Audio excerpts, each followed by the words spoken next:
আজকে আমরা ইলিস্ট্রেটরের মাধ্যমে ২১শে ফেব্রুয়ারির একটা ব্যানার অথবা একটা ওয়ালপেপার ডিজাইন করা দেখব।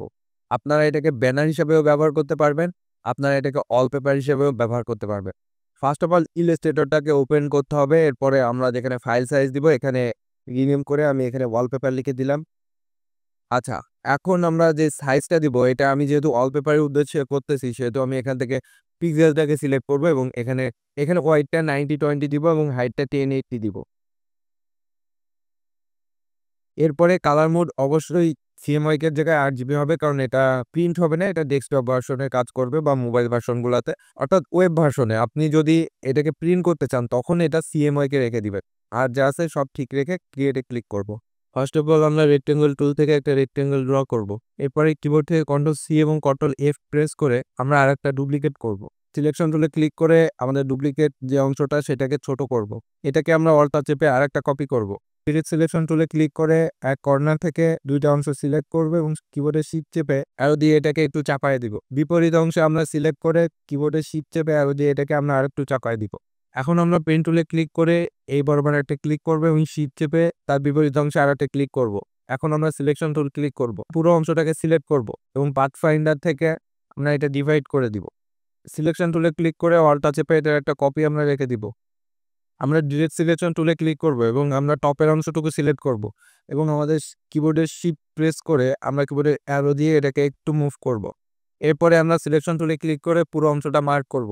শেপ বিল্ডার টুলে যাব এবং অল্টা প্রেস করে এই অংশটুকু আমরা কেটে ফেলব এবং এই অংশটুকু আমরা মিশাই দিব। এখন আমরা এটাকে সিলেক্ট করে শিফট অল্টা দিয়ে এটাকে একটু ছোট করব। এটাকে আমরা এই বরাবর রাখতে পারি এবং এটাকে আমরা এই বরাবর রাখতে পারি। রাইট বাটন ক্লিক করব, ট্রান্সফর্মে যাব, এখান থেকে রিফ্লেক্ট ভার্টিক্যাল দিয়ে দিব, এরপরে ওকে। এখন আমরা রেক্টেঙ্গেল টুলে রাইট বাটন ক্লিক করব, এখান থেকে ইলিপ্স টুলটা নিব এবং এখানে একটা সার্কেল ড্র করব শিফট চেপে এবং সার্কেলটাকে রাইট বাটন ক্লিক করে অ্যারেঞ্জ সেট টু ব্যাক সবার নিচে দিয়ে দিব এবং এটা এই বরাবর থাকবে। আমরা এটাকে শিফট অল্টা দিয়ে আরেকটু বড় করতে পারি। এখন আমরা আমাদের ব্যাকগ্রাউন্ড তৈরির জন্য এখানে রাইট বাটন ক্লিক করে রেক্টেঙ্গেল টুল সিলেক্ট করব, তারপর এখান থেকে একটা ব্যাকগ্রাউন্ড ড্র করব। এখান থেকে একটা শেপ ড্র করে ফেললাম আমরা। এখন এই শেপে আমরা একটা কালার ইউজ করব। আমরা এখান থেকে গ্রিন কালারটা চুজ করলাম এবং এই ব্ল্যাক স্ট্রোকটাকে আমরা নান করে দিলাম। এখন এই যে ব্যাকগ্রাউন্ড শেপটা, এটা রাইট বাটন ক্লিক করে অ্যারেঞ্জ সেন্ড টু ব্যাক সবার নিচে যাবে এবং এটা সিলেকশন থাকা অবস্থায় অবজেক্ট লক সিলেকশন, তাহলে এটা লক হয়ে গেল। এরপরে আমরা গোল যে সার্কেলটা ড্র করছিলাম এটাতে সিলেক্ট করব। এরপরে আমরা কালার থেকে এখান থেকে রেড কালার দিয়ে দিব। রেক্টেঙ্গেল টুলে রাইট বাটন ক্লিক করে ইলিপ্স টুলটা আমরা সিলেক্ট করব। এরপরে আমরা আমাদের ক্যানভাসে একটা সার্কেল ড্র করব। একটু কার্ভ করতে চাচ্ছি, এই জন্য আমরা এটাকে একটু ছোট বড় করে নিলাম। পেন টুলে ক্লিক করব, এখানে আমরা কিছু বার্ডসের ছবি ড্র করব। টাইপ টুলে ক্লিক করে আমরা আমাদের ক্যানভাসে ক্লিক করব এবং এখানে আমরা আমাদের টেক্সটটা লিখব। আমরা ফন্ট থেকে আমরা আমাদের নির্দিষ্ট একটি ফন্ট সিলেক্ট করে দেব। এই টেক্সটটাকে হয়তো একটু কার্ভ করার জন্য আমরা আমাদের কন্ট্রোল প্যানেল যেটা আছে এখানে র্যাপ অপশন আছে, এখানে ক্লিক করব। করার পরে এখান থেকে আমরা রেঞ্জটা কম বেশি করতে পারি বা এখান থেকে আপনি চুজ করতে পারেন যে কোন স্টাইলটা আপনার পছন্দ। তো আমরা এটা হালকা একটু কার্ভ করব, এরপরে আমরা ওকে দিয়ে দিব। সেমভাবে আমরা এখানে অল্টা চেপে একটা কপি করব এবং এখানে আমাদের আরও কিছু টেক্সট যুক্ত করব। লেখা শেষে আমরা সিলেকশন টুলে ক্লিক করব এবং এখান থেকে আমরা এটাকে ছোট করে দিব। আপনি চাইলে কালারটাও চেঞ্জ করে দিতে পারেন। ফিল থেকে জাস্ট এখানে আমরা আচ্ছা, এটা কালার চেঞ্জ করার জন্য ডাবল ক্লিক করতে হবে। এরপরে ফিল থেকে আমরা এটাকে গ্রিন করে দিতে পারি। কিবোর্ডের এসকেপ বা ইএসসি চাপ দিলে এটা আগের মতো ফিরে আসবে।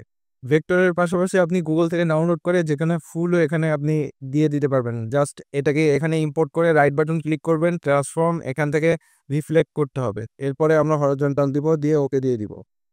এখন অবজেক্ট থেকে আনলক অলে ক্লিক করে আমরা আমাদের ব্যাকগ্রাউন্ড কালারটাতে ক্লিক করব। এরপরে আমরা উইন্ডো থেকে আমরা গ্রেডিয়েন্ট ব্যবহার করব, এর জন্য উইন্ডো থেকে গ্রেডিয়েন্টে ক্লিক করব। এরপরে আমরা এখানে সিলেক্ট করব।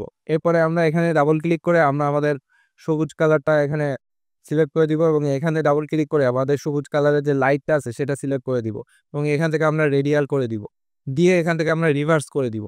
এটাকে যদি আপনি মোবাইলের ওয়ালপেপার হিসেবে ইউজ করতে চান তাহলে আপনারা আর্টবোর্ড টুলে ক্লিক করবেন এবং এখান থেকে জাস্ট একটু ক্রপ করে দিবেন, যতটুকু সম্ভব এখানে ক্রপ করে দিবেন। মোবাইলের সাইজ অনুযায়ী এখানে ক্রপ করে দিবেন।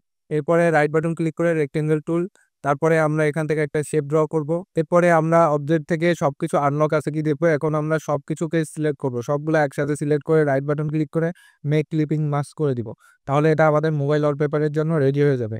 তো এই ছিল আমাদের আজকের ভিডিও ভালো লাগলে অবশ্যই লাইক দিবেন। কেমন লাগলো এবং আপনাদের কি ধরনের ভিডিও প্রয়োজন সেটা কমেন্ট করবেন। আর যারা নতুন দেখছেন তারা অবশ্যই সাবস্ক্রাইব করতে ভুলবেন না।